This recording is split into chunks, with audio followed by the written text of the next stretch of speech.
आज हम मानव बहुत सारी लाइफस्टाइल बीमारी से ग्रसित हैं और इस बीमारी को ठीक करने के लिए हम लोग हमेशा डॉक्टर बदलते रहते हैं। कभी ओझा के पास जाते हैं, कभी भगवान के पास जाते हैं, कभी किसी मंदिर में जाते हैं, कभी किसी मस्जिद में जाते हैं।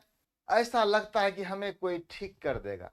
हकीकत यह है कि जितने भी लाइफस्टाइल डिजीज हैं उसके खुद हम जिम्मेवार हैं। आज diabetes, hypertension, constipation, skin disease आम बात हो गई है। पहले तो ऐसा नहीं होता था। जिस दिन हम लोग इस बीमारी के कारक के रूप में खुद के अंदर झांकेंगे तो उस दिन आधी से अधिक लड़ाई हमारी खत्म हो जाएगी। आज से 20 साल पहले अभी के मानव से 10 गुना ज्यादा काम करते थे। अगर आज से 50 साल पहले की बात करें तो हम लोगों के पूर्वज हमसे 20 गुना काम ज्यादा करते थे और स्वस्थ थे। पूरे जिला में मात्र एक हॉस्पिटल रहता था, पूरा जिला का लोग उन्हीं से इलाज करवा लेते थे। कोई भीड़ नहीं रहता था। आज हर टोला, गांव, मोहल्ला, बड़े से बड़े मेट्रो सिटी में बड़ी से बड़ी हॉस्पिटल खुली हुई है, पूरा भीड़ लगा हुआ। इसका कारण कौन है? तो आज चलिए हम लोग इसी पर विशेष रूप से चर्चा करेंगे। आप बने रहिए इस वीडियो में। बहुत ही जानलेवा बीमारी है। इसके कारण हजारों बच्चे काल के गाल में समा जाते हैं।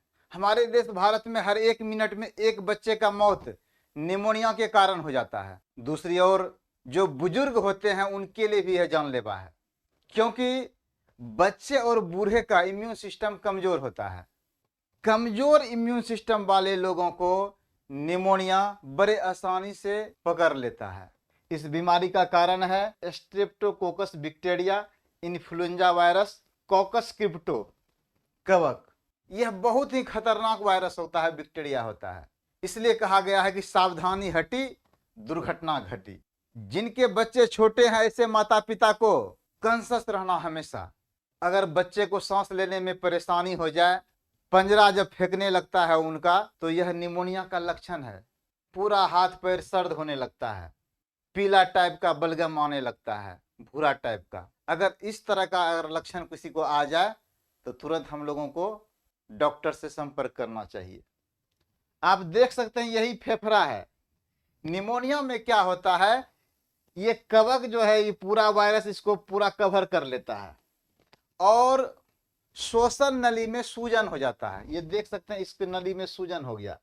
जो फेफड़े में ऑक्सीजन की मात्रा जानी चाहिए जितना, उतना ऑक्सीजन नहीं मिल पाता है, जिसके कारण बच्चे जोर जोर से सांस लेना चाहते हैं लेकिन ऑक्सीजन का सप्लाई उतना श्वसन तंत्र को नहीं हो पाता है और पूरा ये जाली टाइप का बना लेता है। वायरस क्या करता है, पूरा जाली जाली तरह से हो गया निमोनिया वाला। जैसे जाली जाली हुआ, अगर नाली जाम हो गई, एक तो सूजन है, दूसरी ओर से क्या हुआ, पूरा ये मकड़ी की जाल की तरह ऊपर से एक बन जाता है कवर टाइप से। अगर समय रहते उनका इलाज नहीं हो तो निमोनिया से बच्चे की मौत होने की संभावना बहुत अधिक बढ़ जाती है। इसमें डॉक्टर एंटीबायोटिक देते हैं। विशेष परिस्थिति में उनको न्यूबिलाइजर के द्वारा भाप भी दिया जाता है। तरह तरह के इसमें इलाज के साधन हैं। जब भी बच्चों के बीच में ऐसी स्थिति परिस्थिति आ जाए तो तुरंत हम लोगों को डॉक्टर से संपर्क करना चाहिए। इसमें जरा से भी देरी लगाने के बाद में हम अपने बच्चे से हाथ धो सकते हैं। बच्चे को माँ को और कॉन्शियस होने की जरूरत है। जब मौसम परिवर्तन हो, बच्चे की बीमारी में माँ का बहुत बड़ा भूमिका होता है कि माँ क्या खाती है, खाना खाती है, कोल्ड ड्रिंक पी रही है, फ्रिज का सामान खा रही है, चावल खा रही है, अर्थात वो भोजन जिनका तासीर ठंडा हो।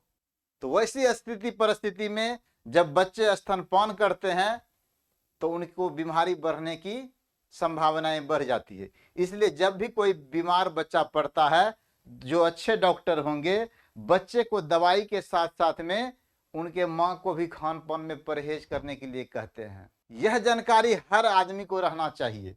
खांसी तथा जुकाम का कारण आप देख सकते हैं। इस यहाँ पर देखिए, जब भी खांसी हो, जुकाम हो, हमें क्या करना है, एक रुमाल से कवर करके ही खांसी करना चाहिए ताकि जो भी बैक्टीरिया वायरस है वातावरण में नहीं फैले और दूसरे लोग इससे प्रभावित नहीं हो। तो खांसी के कारण क्या है, मौसम परिवर्तन, कमजोर immune system, cold drink, ice cream आदि का प्रयोग और इन्फ्लुएंजा भी इसमें क्या करता है, अपना भूमिका निभाता है। जब भी ऐसी स्थिति परिस्थिति हो, प्रकृति ने हमें भरपूर दिया है, उस देह गुण से वस्तुओं का भरमार है। जब हमें सर्दी जुकाम हो तो नेचुरल एंटीऑक्सीडेंट जो है हल्दी हो गया, दूध में हल्दी का हम सेवन कर सकते हैं, तुलसी के पत्ता का काढ़ा यूज कर सकते हैं, पानी हम गर्म ले सकते हैं, और इम्यूनिटी बूस्ट करने वाले जो भी खाद्य पदार्थ हैं जिसमें विटामिन सी पाया जाता हो, अर्थात खट्टे फल, नींबू, आंवला लेने के बाद में हमें क्या होता है, इसमें हमें राहत मिलना शुरू हो जाता है। वैसे जिनका इम्यून सिस्टम मजबूत होता है, प्रायः 1 सप्ताह के अंदर शरीर ऑटोमेटिकली रिकवर कर लेते हैं।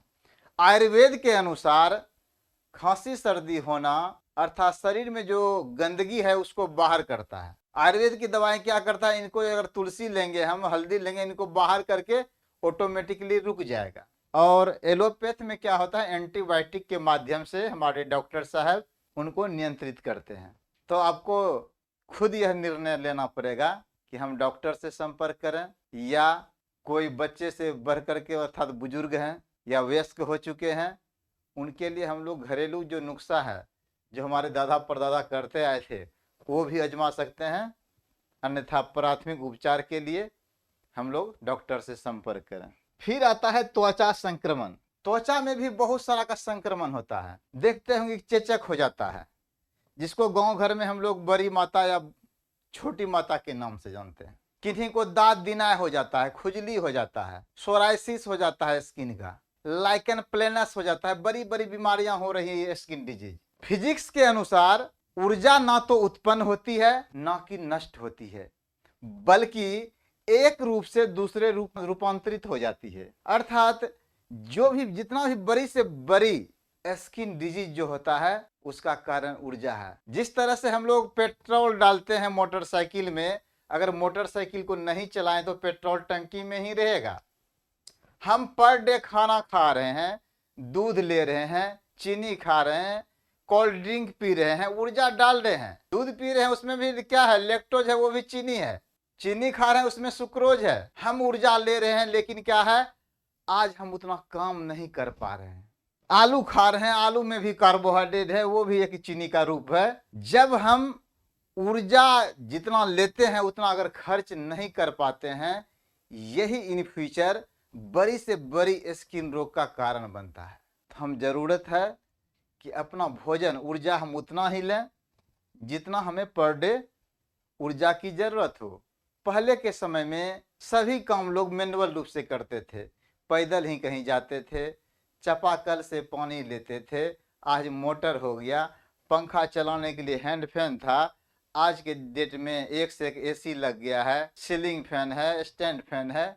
हम कौन सा काम करेंगे जो हमारा ऊर्जा खत्म होगा। घर में माँ बहनें पहले सिलपट का यूज करती थी, जाता का यूज करती थी, उनका ऑटोमेटिकली एक्सरसाइज हो जाता था, जितना ऊर्जा लेती थी उतना खर्च हो जाता था। आज के डेट में ग्राइंडर मिक्सी आ गया, धीरे धीरे श्रम हम लोगों के जीवन से निकल गया। यही कारण है कि आज के डेट में बहुत सारे लोग लाइफ स्टाइल डिजीज से पीड़ित हो रहे हैं। आपको स्वस्थ रखना है तो मुझे एक हर आदमी को एक एक बात की जानकारी होनी चाहिए। वैसे एक कहावत है, obesity and constipation is the roots of all disease. मोटापा और कब्ज सभी बीमारियों की जड़ है। अगर इस तरह का हमारे शरीर में कोई लक्षण आता हो तो हम लोग क्या करें, अपने आप को कंट्रोल करें, खान पान को मौसम के अनुरूप में खाना खाएं, आधुनिकता के से चकाचौंध से बचें। तो सुरक्षित शनिवार के अंतर्गत हम लोग अपने बच्चों को यह जानकारी दें। बच्चों के साथ साथ में उनके पेरेंट्स को भी ये जानकारी रहनी चाहिए। आखिर ये सब जो बीमारियां हो रही, देख लिए स्किन डिजीज है ये भी। उसके बाद देखिए आंख में भी संक्रमण होता है, जैसे मौसम चेंज होता है। आप देख सकते हैं ये कंजक्टिवाइटिस हो गया है इनको। कंजक्टिवाइटिस जब हो जाता है तो उसमें देखते हैं पूरा आंख लाल हो जाएगा और उसके साथ में उजला उजला तरल पदार्थ निकलता है। तो हमें क्या करना है, जिस समय हमको कंजक्टिवाइटिस हो जाए तो कम से कम हम लोग चश्मा का प्रयोग करें और यह प्रयास करें, सपोज कीजिए आपको एक आंख में कंजक्टिवाइटिस हुआ है तो उसको छू करके दूसरे आंख को नहीं छुएं, अन्यथा दूसरे आंख में भी संक्रमण हो जाएगा। अगर दूसरे के संपर्क में जाते हैं उनको भी कंजक्टिवाइटिस होने की संभावना बढ़ जाती है। तो आज का टॉपिक बड़ा ही मस्त था, जबरदस्त था। आप लोगों से बात करके मजा आ गया।